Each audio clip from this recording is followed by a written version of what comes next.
à haute fréquentation, à la beauté unique de son cadre.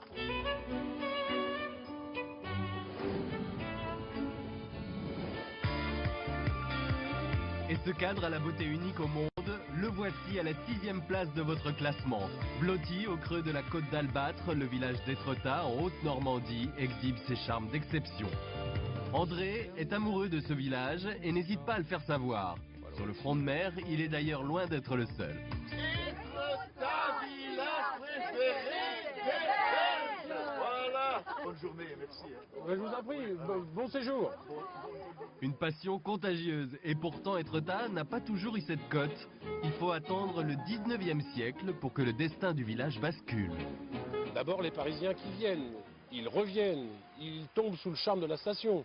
Donc les amis de leurs amis viennent. C'est vraiment le lancement de la station. Aujourd'hui, il semble loin le temps où Étretat n'était qu'un modeste village de pêcheurs, mais il reste ça et là quelques témoignages de l'époque. Alors ici, vous avez une caloge. Là. Ce sont de vieux bateaux qui ne flottent plus, qui ne peuvent plus aller en mer, que les anciens conservaient. Ils construisaient un petit toit pour se protéger de la pluie et du vent. Et là, ils stockaient leurs casiers et tout leur matériel. Et c'est une spécialité vraiment ici à Étretat. Nous irons faire un petit tour devant la mer, mon amour. Et s'il est une autre spécialité à Étretat, ce sont bien sûr ces sublimes falaises de craie blanche. Sur les photos des visiteurs du monde entier, ce sont de véritables stars. La plus célèbre, c'est la falaise d'Aval avec son arche et sa fameuse aiguille. Et ce décor grandiose n'a pas manqué d'impressionner les impressionnistes.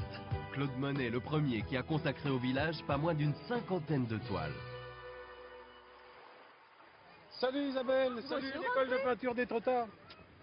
Comment allez-vous là? Ça va, vous êtes en pleine forme? Oui. Là, ça peint.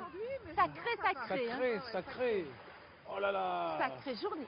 Sacrée journée.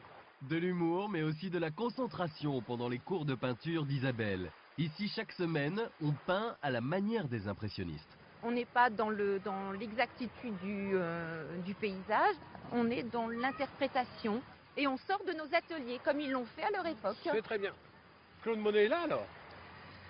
En nous, En peut-être. Cette douceur de vivre, on la retrouve aussi au cœur du village, avec ses charmantes ruelles, son manoir typique, ses halles couvertes. Et puis le silex qui vient des falaises, que l'on retrouve sur les façades des maisons. Et au village, parfois, on aimait crâner un peu.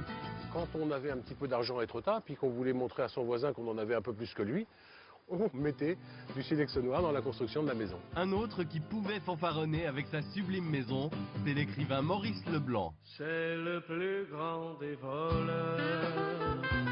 Le père d'Arsène Lupin est incontournable ici, et c'est Jacques qui en parle le mieux. Tout le monde croit que l'aiguille est creuse. Et oui, souvenez-vous, dans son plus célèbre roman, Maurice Leblanc a eu l'idée de creuser l'aiguille d'Étretat et d'y ranger les trésors d'Arsène Lupin. Ça avait été un étonnement pour Maurice Leblanc, une joie énorme, le jour où il avait vu des touristes américains qui cherchaient l'entrée du souterrain. Ah oui? C'était en 1927. Aujourd'hui, sa maison est devenue musée. Une plongée dans l'univers du célèbre voleur qui n'en a visiblement pas fini avec sa vieille habitude de s'enfuir. Gentleman cambrioleur, faites un vrai seigneur. Et avant de vous sauver vous aussi, ne manquez pas d'aller voir les périssoirs. C'est ancêtre du kayak à 100 ans et il n'y a qu'ici que vous le trouverez. Attention, en revanche, la périssoire est périlleuse. Et pour y grimper, mieux vaut avoir le pied marin. Mais une fois trouvé l'équilibre, le paysage est féerique. What a wonderful world. Ici à Vouvant, la quiétude et le charme bucolique du village